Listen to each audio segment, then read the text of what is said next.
Hello and welcome to my channel. Today I'm going to show you how to apply foundation using two different techniques. On one side of my face I'm going to apply foundation using the flat top Kabuki brush, and on the other side of my face I'm going to be using a beauty blending sponge. Now these are two very popular techniques when applying foundation, so I'm excited to show you exactly how you should be using both of these tools and how you would select one or the other depending on the product that you're applying to your face. I'm also excited because today, for the first time, I am going to be using the Smashbox Studio Skin Foundation. This is a hydrating foundation and it's supposed to last for 15 hours. And the reason why I selected this foundation to give it a try is because most of you know my favorite foundation is also by Smashbox. It's the Studio Skin Concealer, and I use this in almost every one of my tutorials. And I'm excited to use these today together. They just got married for the first time in a tutorial and see how they work together. I am so excited. Now, one thing I just noticed is that the concealer lasts for 24 hours and the foundation says 15. I mean, I don't really need my foundation to work for 24 hours, but it's interesting that they both last for two different times, and that's probably because it depends on everyone's skin type and the oil and the environment and how the foundation sets throughout the day. With that being said, I think 15 hours is definitely enough time for your foundation to last through an entire day and look beautiful. And I will also show you how I would set this foundation to make sure that it does last for the entire day. I'm going to start by prepping my skin with a foundation primer, and today I'm using the Laura Mercier foundation primer. I like to use primers before my foundations because it really helps my foundation lay nicely over my pores, or if I have any fine lines or wrinkles or texture, this will help to blend that in. So as you can see, I'm only using about a pea-sized amount of this primer, and I'm just going to lightly press this into my skin. I have already primed my skin, and what I mean by priming my skin or prepping my skin is that I have applied my toner, my collagen serum, my moisturizer, and my eye cream, all by Mint Pair, of course, and this is going to be setting on top of all of my skincare. The reason why you want to make sure that you're using a moisturizer and any type of serum that your skin may need is because that's really going to be the difference between a beautiful, flawless foundation look and just an okay foundation look. So when you see someone applying foundation and it just looks fantastic and you wonder what is the secret, it really comes down to what they're doing before they apply their foundation to really get it to that perfect, flawless, beautiful look. It's really rare that you see someone with flawless, beautiful skin with a foundation unless they have prepped and primed before the foundation. I'm going to extend this onto my neck where I'm going to apply the product as well. Okay, so now that I have primed my entire face, I'm going to start with the flat top Kabuki, and I'm going to show you my technique for applying foundation with a flat top Kabuki on this half of my face. I usually take about 2 pumps of foundation for my entire face, so I'm going to go with 1.5 just so that I have enough. Again, this is the first time I'm using this foundation, so I'm not sure how much I need, but that should be good for the half of my face. Now, when using a foundation brush, I like to take the product and I distribute it in little dots before I start spreading, and that makes sure that I get the product evenly distributed on my entire face. I take the brush in small, soft spreading motions, and I usually blend outwards from the center of my face, and for the rest of my face I blend downwards. And the reason why you want to blend downwards in small motions is because usually when you have peach fuzz or the facial hair, the hair will lay flat, so you want to go in the direction of the hair growth. You don't want to go against the hair growth. Even if it's peach fuzz, you want to make sure that you have the same direction. So I'm going to do half of my nose. That's going to be kind of hard.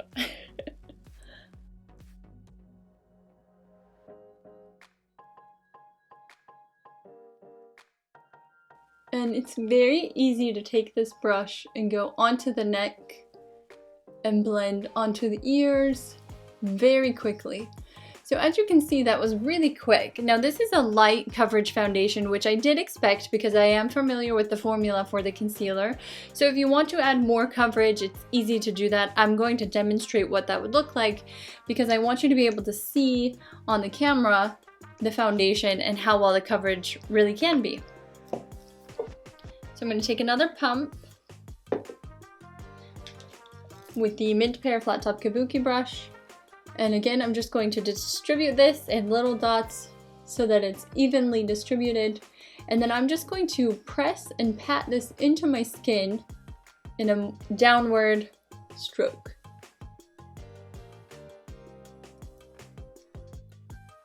Now, if you had any blemishes or you were trying to conceal any acne or any sun damage, this would be the technique that you would use to do that, to build up the coverage by just pressing over where that area is that you would want to have a little bit more coverage. Now with the foundation, I tend to take the brush and I do go over my eye, even though I am going to follow this step with concealer after I'm finished with the foundation. Again, I go up into my hairline, over onto my ears, and onto my neck.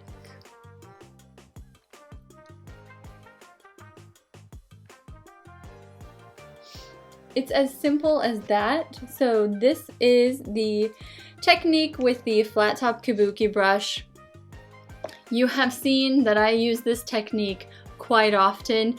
I love this technique because I feel like it's so easy to get the product on your skin, spread it really evenly, and get great coverage really easily, really quickly. And next up, here is the Beauty Blending Sponge. Now this particular Beauty Blending Sponge is by the official Beauty Blender company, and I chose the black one. I guess this is the Beauty Blender Pro, and I did dampen this, so this has been expanded from its original size in the package, and I have pressed the water out and dabbed it with a towel, so it's a little damp, but it's not soaking wet. And I actually have a little bowl here that is dry, there's no water, but this is where I have been placing this so that it stays clean. That's another reason why I love the brush, because I don't know what to do with this sometimes, and I just don't like the idea of bacteria or things touching my sponge. So I recommend putting it in something like this, and then when you are putting it away, maybe you can put it back in its case. Just make sure that this doesn't get lost in your makeup bag and mixed with other things, because it's gonna get dirty and gross, and you just don't want to cause skin problems, irritation, acne. All of that stuff can happen when you're not taking care of your beauty tools. So just keep that in mind if you are opting for the sponge. Now what I'm going to do is I'm going to take the foundation and just apply a little bit on the back of my hand. I'm going to do 2 pumps. I'm going to take the dampened sponge and I'm going to press a little bit here. And I'm just going to start dabbing this onto my skin. Now with a beauty blending sponge, you really want to press the product into your skin. This is a very, very gentle sponge, so even though you're pressing firmly, you're really not putting a lot of pressure onto the face. The more that you are pressing onto your skin and blending this out is really going to be the difference between having a well-blended application and not. So the more time you take to press and blend is really going to make the difference in how beautiful and flawless your makeup application is. And you can just take the sponge, pressing and rolling the product so that you get a seamless, beautiful coverage.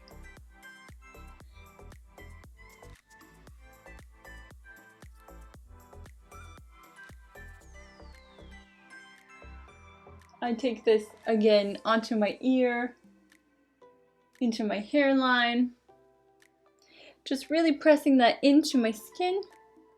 I go over my eye, into the corner,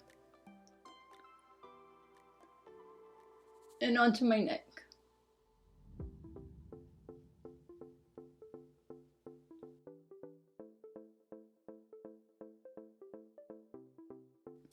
Now I just want to give you like a little shot of what the sponge looks like after I have applied makeup. So there's a little bit here on the sponge, and then for the Kabuki, there's a little bit on the Kabuki, as you can see.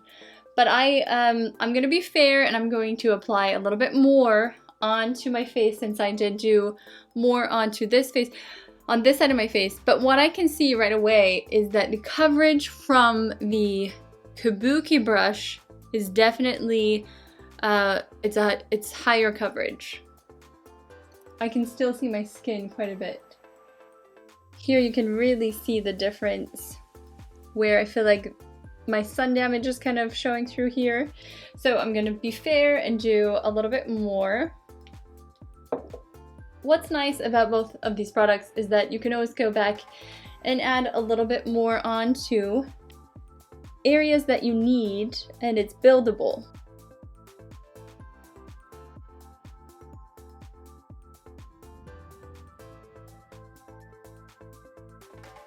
Just took a little bit. I took the last part off of my hand. We're just going to take this down onto the bottom of my face, my neck.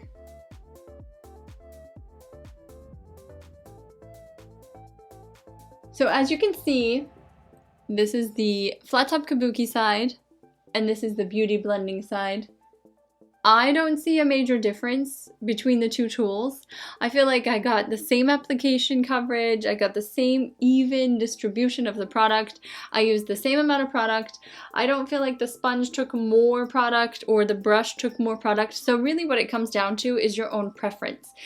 When it comes to the storage of the tool, I would personally say that my preference definitely is the flat top Kabuki brush, just because it's easier to clean, it's easier to store in your purse or your makeup bag or your gym bag. Now the sponge is a little bit more high maintenance, and I would probably save that for maybe a special event or something, but I do feel like the flat top Kabuki does the same exact application and coverage. So there you have it. I would love to know below in the comments which one you prefer, if you've used either of these tools, or if you're going to give either of these tools a try. I would love to know which one you prefer. I'm now going to move on to the concealer portion. Now for concealer, I always use a sponge, and the reason for that is because it's just easy to get into that eye area and really press the product in. Now if you wanted to stay with the flat top Kabuki brush and use that for your concealer, you can definitely do that. That's not a problem. I know a lot of people that do that, but personal preference, I do use a beauty blending sponge to blend out my concealer. So I'm going to show you how I apply concealer and blend it out with a beauty blending sponge. I'm using the shade Fairlight Neutral. I'm just taking the wand and I'm applying the product all the way on top of my cheekbone and down and over the side of my nose. One thing about this concealer that I've noticed is that it does dry pretty quickly, so I'm gonna hurry and blend this out as quickly as possible before it dries like this. So I'm just taking the same beauty blending sponge that I just applied my foundation, and I'm just going to press this in and just bounce this into my skin. And just over my eye, really close to my bottom lash line. And I do take the concealer up over the top of my eye usually, just to make sure that that is an even, consistent color, not too light underneath my eye. And I will take what's left and just kind of blend this down into my foundation so that I don't really have the raccoon eye effect. And that completes the process for applying the concealer. So now that I have my concealer and my foundation on, I'm going to show you how I set this foundation and concealer in place all day. I'm going to be using the Laura Mercier Translucent Setting Powder, and I'm going to apply this with the Mint Pear Large Powder Brush. I'm just going to take a little bit here onto the brush, and I'm just going to press this into my skin.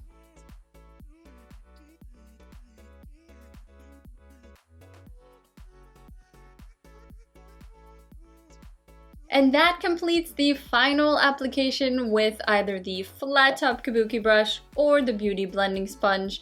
Now for these products, if you want to use the flat top Kabuki brush, I would say this is the best tool if you are trying to apply a heavy coverage foundation. And the reason why is because you can really move the product quickly when you're using a brush. Now if you want to play chemist and you want to reformulate your foundation and either add, the liquid, which is the water, or if you want to add an oil or some type of spray, setting spray, then I would say you could really get away with mixing foundations together using a beauty blending sponge. Ultimately, I feel like both of these gave the same coverage, the same distribution of the product. I feel like I got a beautiful even coverage from both tools. So really it just comes down to your personal preference really, and which one you feel more comfortable using. Now, if it's up to me, I would highly recommend using this one because I feel like it's easier to store. I can keep germs off of this really easily by just putting it in its little case and throwing it in my makeup bag, my gym bag, or my purse. Now with this one, you are going to have to spend a little bit more time washing it, but if you prefer to use this sponge, then it is definitely worth the effort in the long run. Now, as far as maintenance and cleanliness, I highly recommend washing either one of these tools at least once a week if you are using foundation. And you want to keep them clean. You want to make sure there are no bacteria building up in these products because that's only going to cause skin irritation and it's going to break you out and cause acne or make your acne worse. So just make sure that you are using these and cleaning these properly and storing them, keeping them clean and ready to use when you're ready to apply your foundation. Thank you so much for watching this video. I appreciate your support. If you did like this video, please give it a like and let others know that you did enjoy this content. And if you want to see more videos from me, make sure that you subscribe to my channel and hit that notification bell so that you know when new videos are released on my channel. Thank you so much for watching. Have a beautiful day and I will see you in my next video. Take care.